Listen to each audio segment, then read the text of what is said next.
Hey guys, welcome back to Curse and Retro.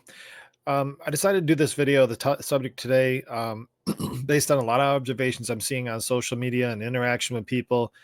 We have become incredibly obsessed over political matters, and I think it's a dangerous thing for the people in my recovery community. I want to have a conversation about that today.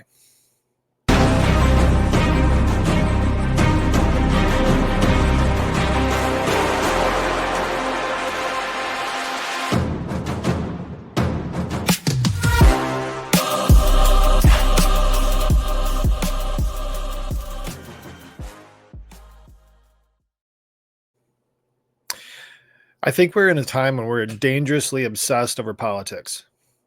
There's a lot of things that we can do with our vote. The vote was done. Depending on what side you're on, you're pleased or not. And that's the same way with any election.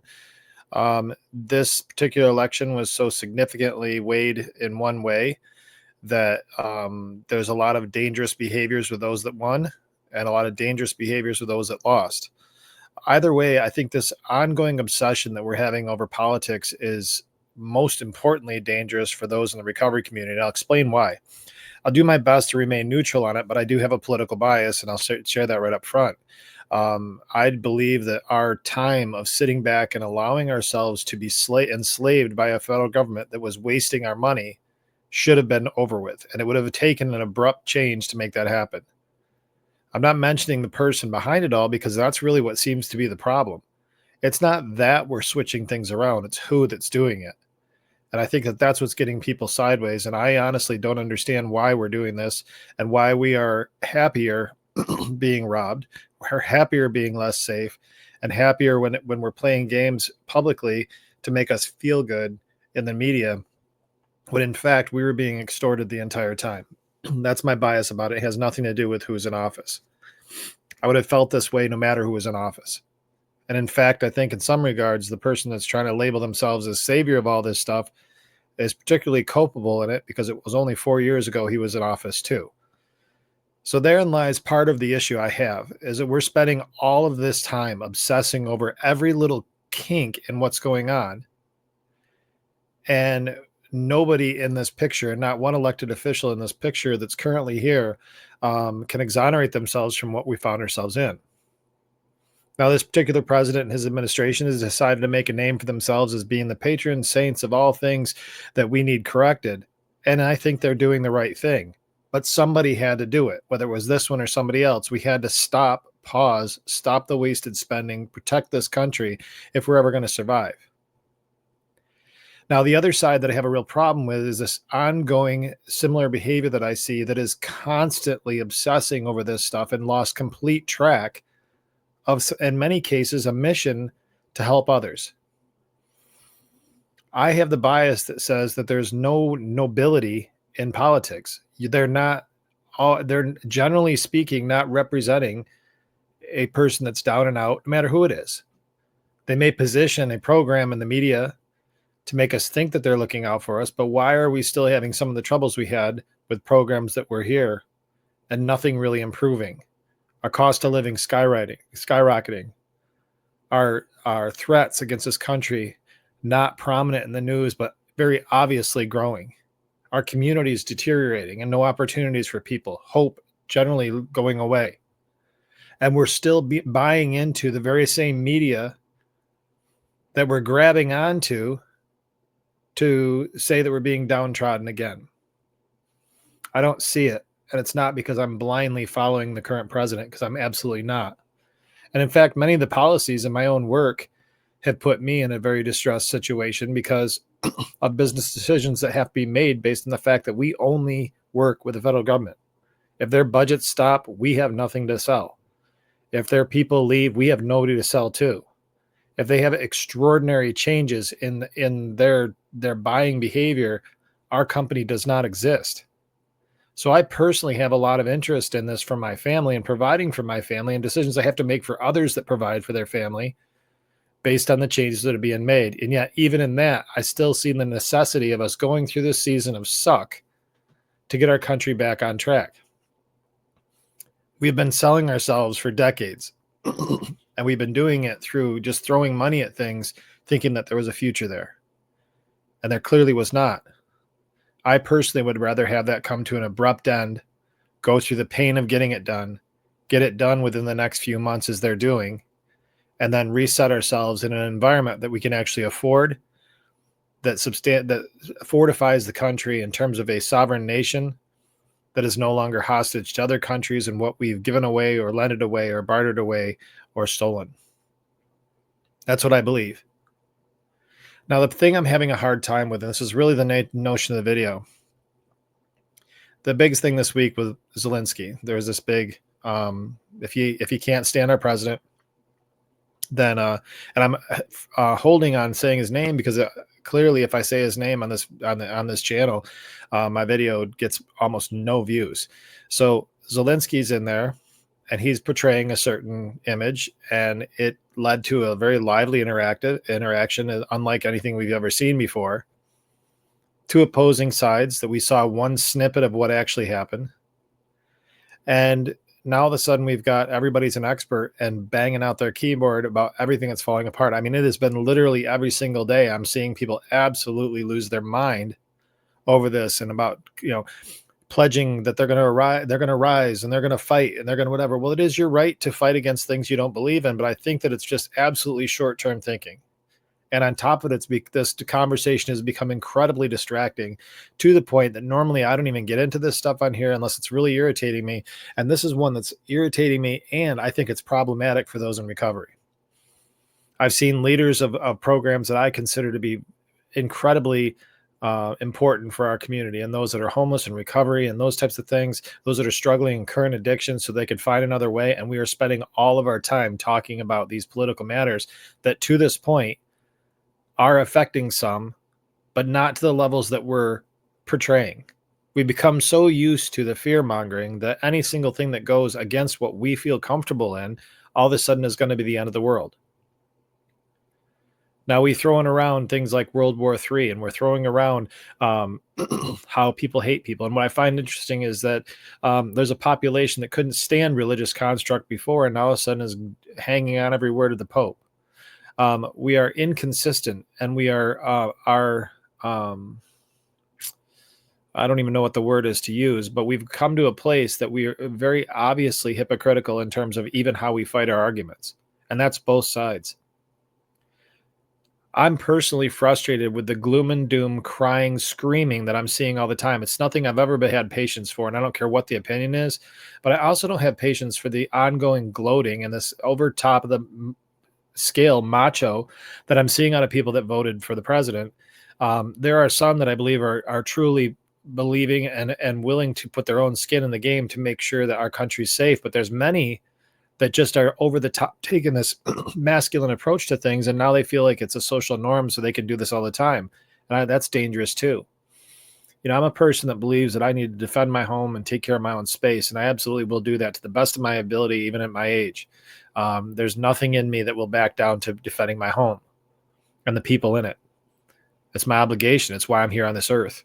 I have a mindset that says I will, regardless of my fears or realistic outcomes.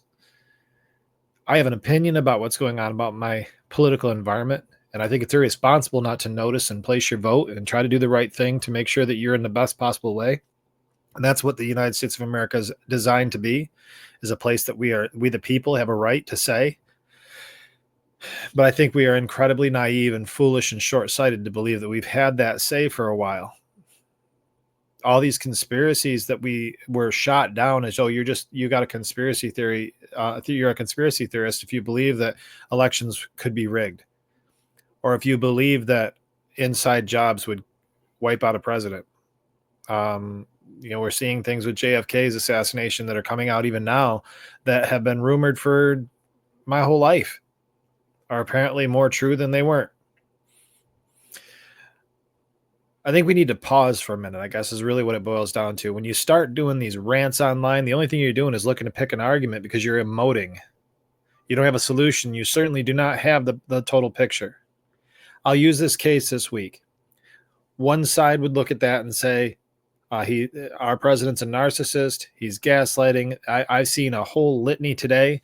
I saw one post that had all the reasons why our president's a narcissist and he's a bully. And in that notion and many others like it, look at Zelensky as a victim and somebody that's poor and pitiful and just trying to do what's for his people. And that if you don't agree with him and all that he's asked for and all that he's taken, and blindly allow him to do the things that he's doing to his people, now all of a sudden you're for one of our biggest adversaries, Russia, which I don't see that. I'm going to ask people to, and I'm going to ask my audience to please elevate your skill set and understanding that high-powered negotiations require high-powered things to happen. And one of those things is that not everything is as it seems.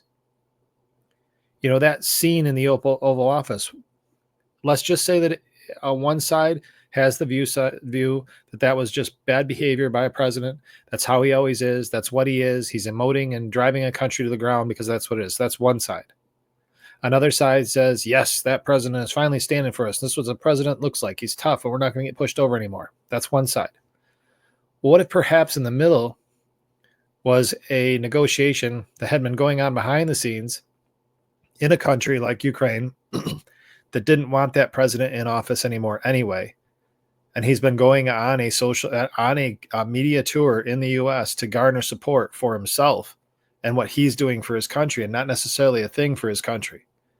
Because what's actually going on in his country while that was being recorded, if you go on YouTube or you go on TikTok or you go anywhere, you'll be able to find videos of men like myself being yanked off the street, thrown in the back of cars to fight a war that they don't believe in, to die, a war they're going to lose.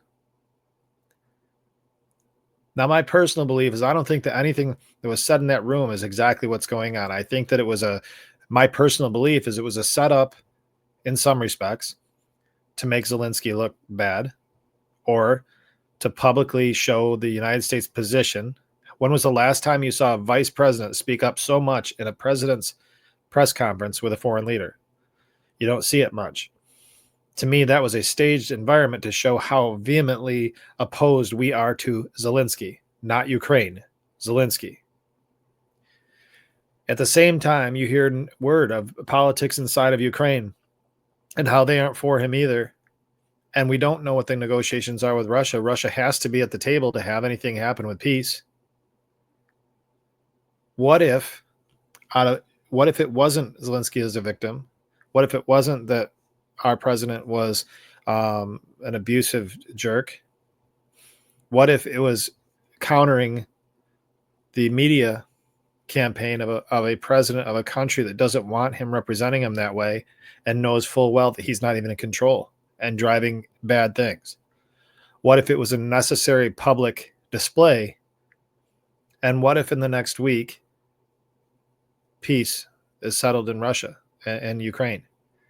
And what if the U.S. has a piece out of that negotiation that works? And what if Zelensky's no longer in power and there's another president in power? And it all worked out. Because keep in mind, I would hope this isn't a defense on Zelensky's noble character, but on the Ukrainian people that are dying for a senseless war. If in the end people are not dying for a senseless war, they have their territory back, Russia has whatever it is they were shooting for in the first place, and the United States benefits out of it, that's high-powered negotiation, and in the end, that's the win. But instead, we're spending all of this time fussing about a press conference. And I think it's a distraction for all parties. I think that those that are spending more time praising our current administration and those that are spending all their time admonishing our current administration, and that is the focus of their lives, it's made your recovery journey subservient. It's made your mental health issues that you should be working through daily subservient. It's made your organizations that you should be doing as your focus subservient. It's made your job subservient, your family subservient. This should not be the ongoing conversation. My personal belief is I'm glad that we're taking a strong stance against those that oppose us to the point they know that if you're going to pick a fight, you're going to get a fight. I've noticed that in my whole life. I've never been the toughest person in the room, not even close. Many times I've felt that I was probably not the toughest person anywhere in the room, nonetheless in the top two. But I tell you, a lot of conflict has not come my way because I've always been willing. I don't look for it, but I'm always willing. And I think that goes a long way for stopping problems when people know that they have a willing combatant and they don't know the outcome of that combat scenario. I'm not a soldier. I never have been. I just see it that way. My caution and my words to you today are an appeal to this audience that is looking for better days and better ways. I'm not trying to sway you either way in your belief system. I don't care. I mean, if you believe one way versus the other, it really is no sweat off my back. What I'm seeing is a behavior generally in a population on both sides of this discussion that is making it your deity, and it's making it your focus. And I think we should just go about our business. I'm personally impacted, and my ability to have a paycheck in my home is impacted by this current administration and how long this goes on. What I'm seeing is that daily we see some things go away and some things come back that went away a couple days earlier. I'm seeing adjustments and programs that are just under more scrutiny, which is they always should have been. Always should have been. I hope this video is useful to you, and it is my appeal to you to make sure that you have your deity be the right deity, and you have your recovery still be foremost, and you have your family still be foremost, and you have your job performance still be foremost. And if you are caught in the crosshairs of some of these program cuts, I do feel bad for you, and I'm sorry that you are in the middle of this. Keep in mind that overspending and misappropriation of funds led us here. And those are jobs that weren't even there in the first place if we had been handling our money the right way and not just throwing it at whatever thing they throw out at us to make us feel like they're doing something. DEI programs, to me, I think are isolate a population from employment. And they don't help the majority of those programs should be helping. They put a name on it, but as soon as you label something, you put confines around it and you make somebody a slave to it. I think we treat people fairly and allow them to compete for the positions they're allowed to compete for. And if there's a population that is not able to compete for those roles, they should be able to get the training and the education they need to be able to be competitive. I would far rather see us have education programs available to those that don't have access to it, like college educations and things like that, than have a non-competitive workforce. I feel like we should be investing in people's upbringing and their resources that they have to be trained and to be stronger performers based on their God-given skills. I don't think that we should be in a world anymore that should expect a handout, and you shouldn't be upset because you're not getting something for free. You should be upset if you don't have the opportunities and there's no resources to get those opportunities through work. My hope is this all settles into an environment that has employment and a stable income for the country and safety for my children to grow up in and my grandkids to grow up in. But in the meantime, what I would like us all to do is get focused on our work, what we need to do today in this 24 hours to be stronger in our recovery, to be stronger with our mental health, to be stronger for our community. And nothing about what goes on in the federal government should inhibit our ability to reach to somebody next to us and help them be stronger today. If you required the federal government's money to be that person, then you probably weren't sincerely that person in the first place. Guys, I appreciate you listening to me today. I don't care if you're Democrat, Republican, conservative. I don't care what your sexual orientation is or your race. I don't care. It's just not a focus of mine. What I'm suggesting is that our conversations are entirely ineffective when that's all we're focused on all the time.